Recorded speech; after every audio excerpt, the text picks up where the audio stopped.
Dinosaur की रोमांचक दुनिया। बच्चों के लिए ज्ञानवर्धक कहानी।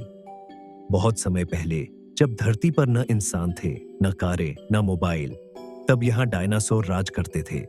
कुछ डायनासोर बहुत बड़े थे, कुछ छोटे, कुछ उड़ सकते थे और कुछ पानी में रहते थे। आज हम चलते हैं डायनासोर की दुनिया में एक रोमांचक सफर पर, जहां हमें इन अनोखे जीवों के बारे में बहुत कुछ सीखने को मिलेगा। रोहन और सिया दो जिज्ञासु बच्चे थे। उन्हें डायनासोर के बारे में बहुत जानने की इच्छा थी। एक दिन उनके वैज्ञानिक चाचा डो विवेक ने उन्हें अपनी टाइम मशीन दिखाई। सिया, क्या हम डायनासोर के समय में जा सकते हैं? लाल डॉक्टर विवेक, बिल्कुल, लेकिन वहां कई तरह के डायनासोर होंगे, शाकाहारी, मांसाहारी, उड़ने वाले और पानी में रहने वाले। उन्होंने बटन दबाया और जब वे करोड़ों साल पहले मेसोजोइक युग, मेसोजोइक एरा में पहुंच गए। चारों ओर बड़े बड़े पेड़ थे और अजीब अजीब आवाजें आ रही थीं। शाकाहारी डायनासोर से मुलाकात। बच्चों ने देखा कि एक विशालकाय लंबी गर्दन वाला डायनासोर पेड़ों की पत्तियां खा रहा था। गोल्डन डॉक्टर विवेक, यह ब्राकियोसोरस है। यह 30 मीटर लंबा और लगभग 40 टन भारी था। अन्य शाकाहारी डायनासोर ट्राइसेराटॉप्स, इसके 3 बड़े सींग थे जो इसे शिकारियों से बचाते थे। स्टेगोसोरस, इसकी पीठ पर बड़े प्लेट्स और कांटेदार पूंछ थी, जिससे यह हमलावरों से लड़ता था। डिप्लोडोकस, इसकी गर्दन बहुत लंबी थी, जिससे यह ऊंचे पेड़ों की पत्तियां खा सकता था। सिया, अरे, ये तो सिर्फ पत्तियां खाते हैं, मुझे इनसे डर नहीं लग रहा। खतरनाक मांसाहारी डायनासोर। अचानक झाड़ियों में कुछ हिला। घर्रर। रोहन, ओह नहीं, ये क्या था? गोल्डन डॉक्टर विवेक, संभल कर रहो, ये टीरेक्स, टायरेनोसोरस रेक्स हो सकता है। टीरेक्स, यह सबसे खतरनाक शिकारी था। इसकी लंबाई 12 मीटर और वजन 9 टन था। इसके 50 से ज्यादा धारदार दांत थे, जो 20 सेंटीमीटर लंबे थे। वेलोसायरैप्टर, यह छोटा लेकिन बहुत तेज था। यह झुंड में शिकार करता था और 40 किलोमीटर प्रति घंटा की रफ्तार से दौड़ सकता था। कार्नोटोरस, इसके छोटे हाथ थे, लेकिन यह तेज दौड़ सकता था और अपने मजबूत जबड़ों से हमला करता था।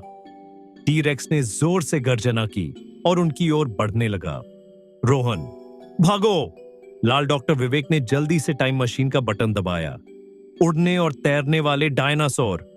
बच्चे अब एक समुद्र के किनारे पहुंचे। अचानक उनके ऊपर एक बड़ा उड़ने वाला डायनासोर दिखाई दिया। गोल्डन डॉक्टर विवेक, यह प्टेरोडैक्टाइल है। यह डायनासोर नहीं, बल्कि एक उड़ने वाला सरीसृप था। प्टेरोडैक्टाइल, इसका पंखों का फैलाव 12 मीटर तक हो सकता था।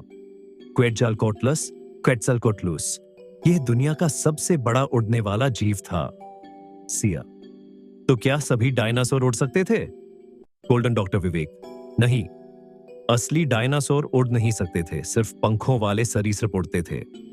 फिर बच्चों ने समुद्र में एक विशाल जल जीव को तैरते हुए देखा। समुद्री जीव मोसोसोरस, यह 15 मीटर लंबा था और समुद्र का सबसे भयानक शिकारी था। इच्थियोसोरस, यह मछली जैसा डायनासोर था जो बहुत तेजी से तैर सकता था। धरती पर डायनासोर का अंसिया, अगर डायनासोर इतने ताकतवर थे तो वे अब क्यों नहीं हैं? गोल्डन डॉक्टर विवेक, लगभग 6.6 करोड़ साल पहले एक विशाल उल्का एस्टेरॉयड धरती से टकराया, जिससे बहुत धूल और धुआं उठा। सूरज की रोशनी धरती तक नहीं पहुंच सकी और धीरे धीरे डायनासोर खत्म हो गए। इसे क्रिटेशियस पेलियोजीन एक्सटिंक्शन कहते हैं। घर वापसी और सीख जप। अगले ही पल बच्चे अपने घर में थे। रोहन, यह बहुत रोमांचक था। सिया, और हमने डायनासोर के बारे में बहुत कुछ सीखा।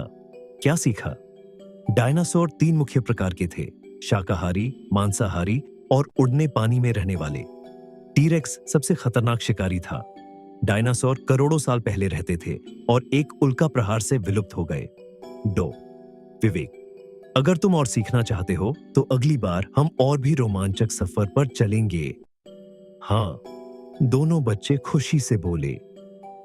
ये कहानी बच्चों को डायनासोर की अनोखी दुनिया से परिचित कराती है, मजेदार तरीके से ज्ञान देती है और रोमांच का एहसास कराती है। हे हे। आशा है कि आपको हमारी कहानियां पसंद आईं। अगर आपको हमारी कहानी पसंद आती है, तो कृपया हमारे चैनल को सब्सक्राइब करें और बेल आइकन दबाएं